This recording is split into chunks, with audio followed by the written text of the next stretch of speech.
taş var.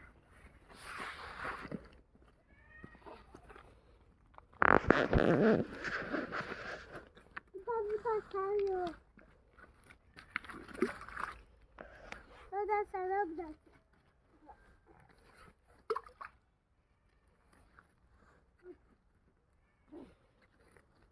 Düşersin bak. O taş çok ağır bak. O taş çok ağır. İyi ellerim pis oldu. Didika. Yıkayalım. Taş